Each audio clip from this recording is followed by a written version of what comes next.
Olá pessoal, na aula de hoje nós iremos estudar sobre El Niño e oscilação sul.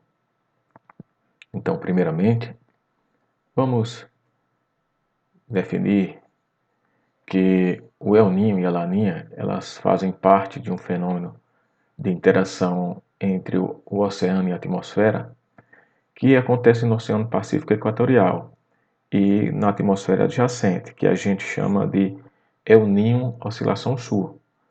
Esse enos refere-se às situações nas quais o Oceano Pacífico Equatorial está mais quente ou mais frio. Quando ele está mais quente, a gente diz que está acontecendo um El Niño, está na fase de El Niño. E quando essa temperatura do Oceano Equatorial se encontra mais fria, nós dizemos que está acontecendo um Laninha.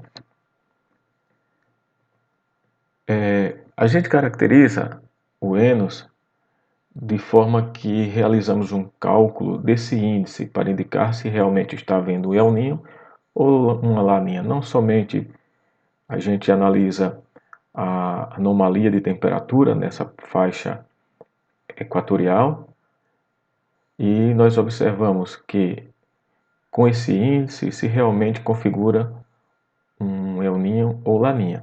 Então esse índice que a gente calcula é chamado de índice de oscilação sul.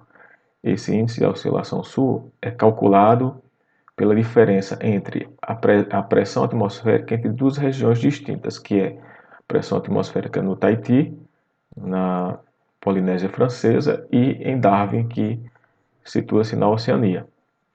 Esses índices nomeados, que nessas regiões nós temos os índices que são de Ninho, que é Ninho 1 mais 2, Ninho 3, Ninho 3.4 e Ninho 4, que a gente verá mais à frente onde ficam essas regiões.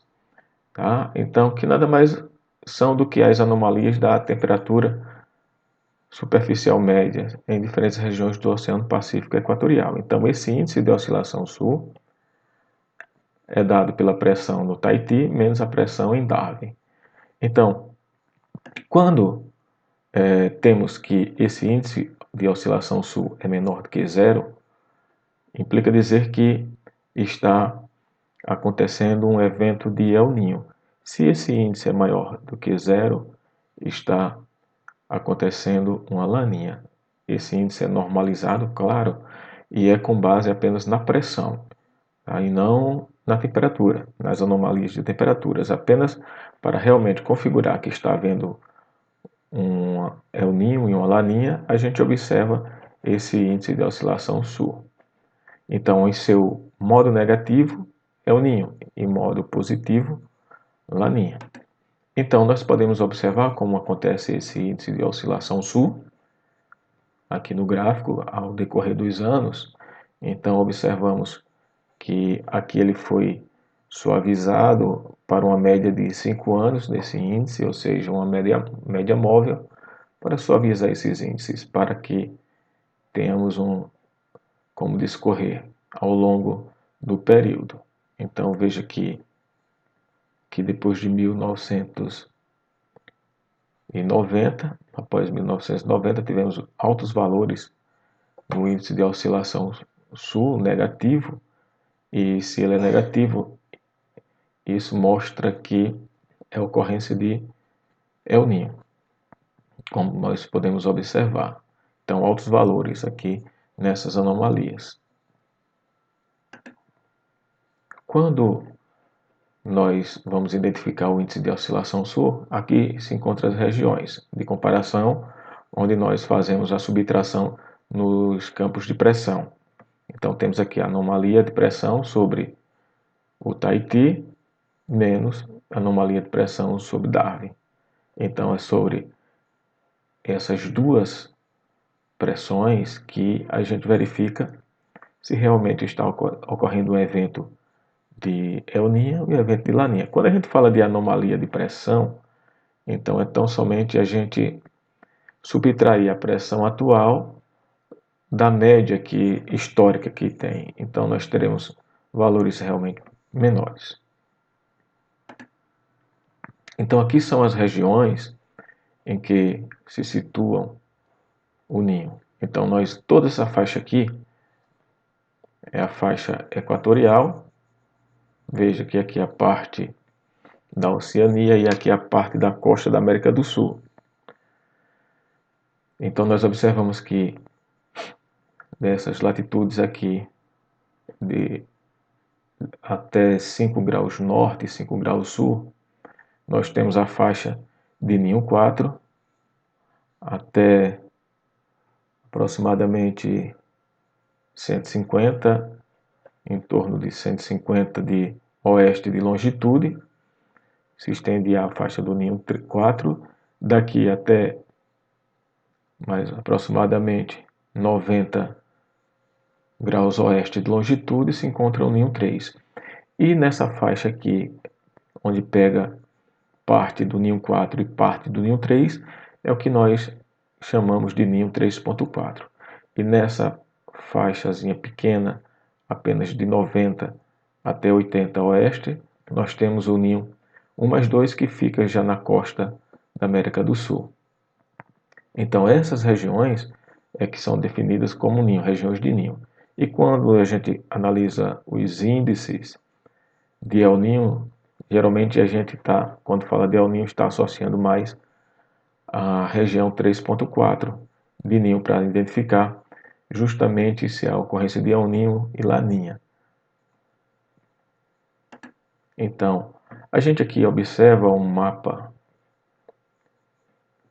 das temperaturas da superfície do mar nessa região de Ninho 4, Ninho 3 e 3.4. Então fica nessa faixa. Se a gente observar as temperaturas aqui de 5 norte até 5 sul, a gente observa que a temperatura, isso aqui foi em 2015, no mês de novembro de 2015, onde aconteceu um El Niño, episódio de El Niño muito forte nesse período. Então nós observamos que a temperatura nesses pontos ultrapassa até 34 graus. Então é preciso muita energia para elevar essa quantidade de água, essa temperatura, esses níveis de temperatura nessa região. E se nós observarmos as anomalias de temperatura, isso com relação à média, nós observamos nessa faixa equatorial aqui, do Ninho 3.4, que chega até mais de 5 graus de temperatura, essas anomalias, ou seja, com relação à média histórica, está até mais de 5 graus mais elevada a temperatura nessa região. Então foi nesse mesmo período aqui, de 3 de novembro de 2015 até 10 de novembro de 2015, como nós podemos observar essas anomalias de temperatura, onde aqui ocorreu um evento de El Niño muito forte durante esse período. Então observamos o quanto estavam elevadas as temperaturas nessa região aqui das águas do Pacífico Equatorial. Então, para a gente saber realmente se está ocorrendo o El Niño, a gente analisa esses índices que estão disponíveis no site da NOAA, como está aqui mostrando aqui embaixo a fonte desses índices. Então existe uma série histórica. Então essa série histórica ele coloca esses índices de anomalia de temperatura, claro, baseado também nos campos de pressão, mas esses índices aqui são índices de anomalia de temperatura. Então ele pega uma média então aqui para janeiro, veja que tem dezembro, janeiro e fevereiro. Então para esse índice de janeiro, ele pega a média do índice de dezembro, de janeiro e fevereiro. Então soma esses três índices e tira a média. Então o índice para janeiro, nesse caso aqui para 1990, é 0,1. Para fevereiro faz a mesma coisa e assim sucessivamente. Só que a gente observa que temos partes que estão em vermelho e partes que estão em azul. Só é considerado, por exemplo, haver um El Niño os que estão de vermelho. Então, veja que está de vermelho, as águas estão mais aquecidas, porque aqui está tratando apenas das anomalias de temperatura. Então, quando vermelho indica positivo, então anomalia positiva, águas mais quentes, então implica dizer que aqui está acontecendo um El Niño. Claro que eles classificam como evento de El Niño quando tiver no mínimo 5 meses consecutivos. Então, a partir de 5 meses consecutivos, realmente aconteceu um evento de El Niño. Então, aqui em vermelho mostra El Niño e só é medido a partir de 0,5. Então, acima de 0,5, nós temos um El Niño fraco. Até 1, teremos um El Niño fraco. Então, de 1 a 1,5, teremos um El Niño moderado. E acima de 1,5, teremos um El Niño forte. Então, esses em azul representam a laninha. Então, os meses que ocorreram a laninha estão representados em azul. E estes que não estão nem em azul nem em vermelho, estão preto, são apenas eventos normais, sem alteração no padrão de ser um El Niño ou laninha. Então, a gente pode observar os efeitos do El Niño no Brasil. Claro que é um padrão que tem efeitos globais, e a gente vai ver mais à frente, mais adiante, o que ele provoca globalmente, os efeitos dele globalmente. Mas vamos ver aqui, por cada região do Nordeste, por cada região do Brasil. Aliás, vamos ver aqui na região Norte, quando é ano de El Niño, o que é que acontece? Então, existe uma menor precipitação, com isso provoca secas e incêndios, porque já que está mais seco, então está mais propício a incêndios nesta região durante El Niño. Quando acontece em Laninha, já ocorre o oposto. Ocorre um aumento na precipitação e no volume das águas dos rios. Na região Nordeste, também, em eventos de El Niño, experimenta longos períodos de forte estiagem, também produzindo muitas secas durante eventos de El Niño. E durante Laninha, ocorre justamente o oposto. Um aumento na precipitação e elevação da vazão dos rios, também semelhantemente à região norte. E por isso que sempre em anos de El Niño, a região nordeste é bastante desfavorável. Não é bom para o nordeste eventos de El Niño. Melhor Laninha. Então, no centro-oeste, as tendências de chuvas ficam acima da média e pequena elevação de temperatura em épocas de El Niño. E na Laninha não tem grandes alterações. Na região sudeste, também pequenas elevações nas temperaturas médias no inverno. E na Laninha também não tem grandes alterações. Já na região sul, quando acontece El Niño, existe um aumento das temperaturas médias e também dos índices pluviométricos. Então, aumenta a temperatura do ar, mas também aumenta as chuvas nessa região, que é justamente o oposto da região nordeste e norte. E já em eventos de Laninha ocorre o oposto. Então, ocorre estiagem durante o evento de Laninha na região sul, que também constitui o oposto à região norte e nordeste. Então a gente percebe o quanto afeta a circulação do ar durante esses eventos de El Niño Oscilação Sul. Então, há uma modificação no padrão da célula de Walker. Essa célula de Walker é uma circulação de ar atmosférico que se movimenta no sentido leste-oeste. Então, essa movimentação do ar, nesse sentido de leste a oeste, nós chamamos de célula de Walker.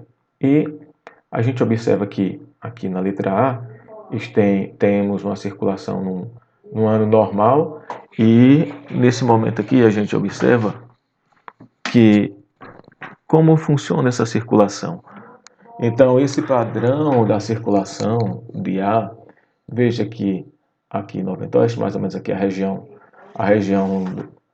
da América do Sul, onde aqui acontece a ascensão, ou seja, elevação do ar aqui na circulação, então propício mais às chuvas, porque não altera a circulação atmosférica, a ascendência de ar durante essas regiões, o que proporciona chuvas. Né? Então, vai tendo padrões normais aqui na África, aqui em Darwin. Então, acontece também nessa região ascendência de ar. Agora, quando temos na letra B aqui um El Niño forte, modifica totalmente o padrão da circulação da célula de Walker. Então, na região nordeste, onde anteriormente tinha ascendência de ar, então agora ficou descendência, e descendência de ar não proporciona chuva. Por isso que acontece secas durante o evento de El Niño na região nordeste. Então, essa circulação, veja que ela particiona em duas. Então, modifica totalmente a circulação aqui. Então, acontece apenas a ascendência nessa região aqui, mas deslocada também. Antes estava em Darwin, deslocou-se para o meio do oceano, mais próximo ao Tahiti, e isso faz com que, tá vendo aqui a circulação, cause descendência de ar na região principalmente na região nordeste. Então, modifica todo o padrão da circulação da célula de Walker durante eventos de El Niño Oscilação Sul. Então, a gente percebe aqui o que é que acontece. Então, temos que aqui em eventos normais, então veja que aqui o oceano aqui está mais aquecido, aqui os ventos alísios que empurram mais essa massa de água para cá, e isso faz com que as águas fiquem mais frias nessa região e aqui mais aquecida. Então, com isso, nós observamos que a circulação da célula de Walker segue o seu caminho normal, sem muitos problemas. O que podemos ver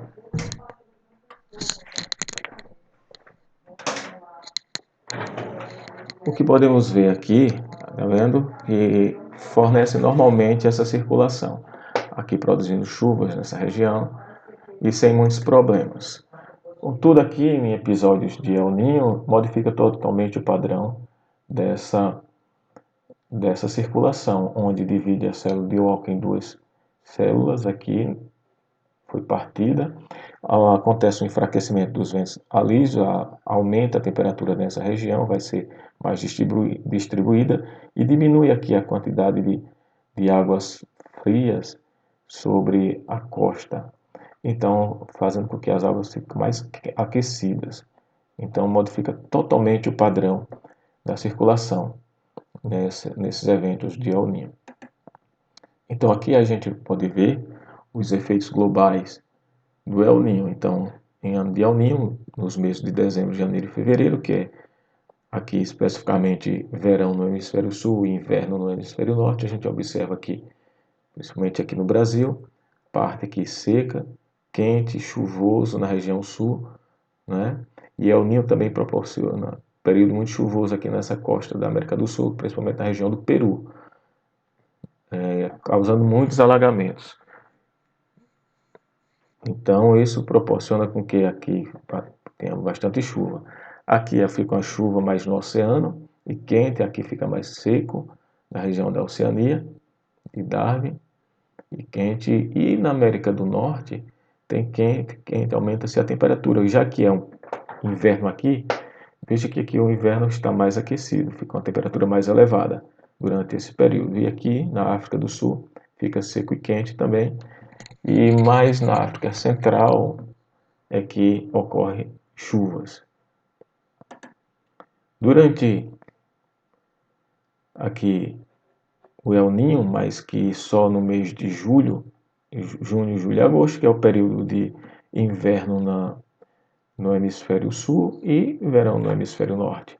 Então a gente observa que aqui para a região da América do Sul, qual o Brasil se encontra, então essa região mais centro-oeste está quente, chuvoso, laninha, durante aqui a parte sul, a região sul, né? Fica mais quente aqui na costa da América do Sul, fica seco e quente na América Central e mais chuvoso na América do Norte, que é o período de verão. Então o verão fica mais chuvoso durante eventos de laninha. Já aqui a chuva fica mais na região do oceano também, durante esse período aqui nessa região da Oceania, fica seco também. E a África não causou alterações nenhuma aqui, como tinha na região anterior, nos meses anteriores. Quando temos laninha, então observamos que aqui no Brasil temos período chuvoso nessa região aqui da Amazônia e Nordeste, fica mais frio aqui nessa parte central, fica seco e frio na região da costa do Peru, aqui da América do Sul, fica mais chuvoso nessa região aqui, onde pegando a Oceania, essas outras ilhas aqui, e na América do Norte fica seco e quente. Veja que aqui já constitui o inverno na região norte, que fica seco e quente, nessa parte aqui já adentrando o México, e fica mais frio para as regiões mais próximas ao Ártico. E na África fica frio e chuvoso, na África do Sul, seco na África Central, e mais na costa aqui fica mais frio da África. Durante os meses de junho, julho e agosto, os eventos de Laninha fica mais seco aqui na região sul, mais frio em toda a costa da América do Sul. Então, pessoal, nós terminamos aqui a nossa aula. Então, até a próxima.